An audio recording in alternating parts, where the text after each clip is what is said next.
हम यूरोपियन देश स्विट्जरलैंड में हुए मौत के धमाके का विश्लेषण करने वाले हैं। वो धमाका जिसमें 40 से ज्यादा लोग मारे गए, लेकिन पुलिस और जांच एजेंसियां अभी तक इस निष्कर्ष पर नहीं पहुंच पाई कि धमाके की वजह क्या है। कल रात जिस समय दुनिया नए साल का जश्न मना रही थी, उसी दौरान स्विट्जरलैंड के क्रांस मोंटाना के एक बार में जबरदस्त धमाका हुआ। धमाके के बाद कॉन्स्टलेशन लॉन्च बार में आग लग गई। नए साल का जश्न मनाने के लिए बार में सैकड़ों लोग मौजूद थे। आग इतनी तेजी से फैली कि लोगों को भागने का मौका तक नहीं मिला। शुरुआती जांच के मुताबिक धमाका बार के बेसमेंट में हुआ था, लेकिन धमाके की वजह का पता नहीं लग पाया। स्विट्जरलैंड जैसे शांतिपूर्ण देश में नए साल की शुरुआत में ये एक बहुत दुखद घटना है। ये धमाका स्विट्जरलैंड के समय के मुताबिक रात 1:30 बजे हुआ, यानी नए साल के दस्तक देने के 90 मिनट बाद। भारतीय समय के मुताबिक धमाका सुबह 6 बजे हुआ। अब इस घटना को 15 घंटे होने वाले हैं, लेकिन स्विट्जरलैंड की पुलिस या सरकार ने अभी तक इस घटना की ठोस वजह नहीं बताई है। ये बात बहुत ही हैरान करती है। अभी तक इस घटना में मारे गए लोगों की संख्या के बारे में भी आधिकारिक रूप से कोई जानकारी नहीं आई है।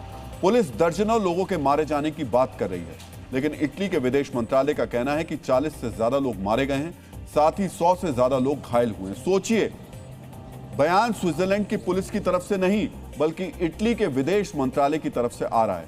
मारे गए लोगों में कई विदेशी नागरिक भी बताए जा रहे हैं। बुरी तरह से जले होने की वजह से पीड़ितों की पहचान में दिक्कतें हो रही हैं। स्विट्जरलैंड जैसे देश के लिए यह हाल के दशकों की सबसे बड़ी घटना बताई जा रही है। पिछले कुछ दशक में ऐसा कोई धमाका या कोई घटना नहीं हुई जहां इतनी बड़ी संख्या में लोगों की मौत हुई हो।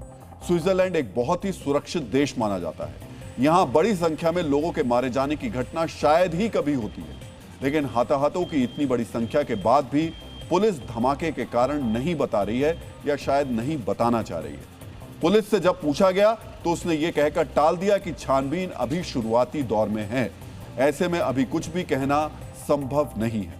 डीएनए मित्रों, 15 घंटे बाद भी स्विट्जरलैंड की पुलिस धमाके का सटीक कारण नहीं बता पाई। इसी तरह ऑस्ट्रेलिया के सिडनी में बॉन्डी बीच पर हुए हमले के बाद भी वहां की पुलिस ने जानकारी देने में बहुत देरी की थी। हमले के मकसद, हमलावरों के नाम और हमलावरों की बैकग्राउंड के बारे में सिडनी पुलिस ने काफी देर से बताया था। इस वजह से उसकी आलोचना भी हुई थी। यानी मित्रों, यहां आपको क्रांस मोंटाना के बारे में भी जानना चाहिए, जहां धमाके के बाद आग लगने की यह घटना हुई है। क्रांस मोंटाना स्विट्जरलैंड के आल्प्स पर्वत क्षेत्र में स्थित एक लग्जरी स्की रिजॉर्ट है।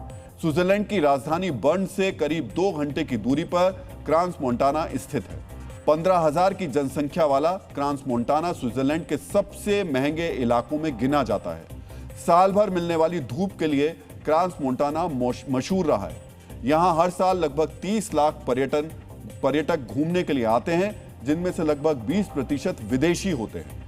धमाके के बाद आग लगने की इस घटना ने सुरक्षित देश के रूप में स्विट्जरलैंड की छवि को धूमिल किया है।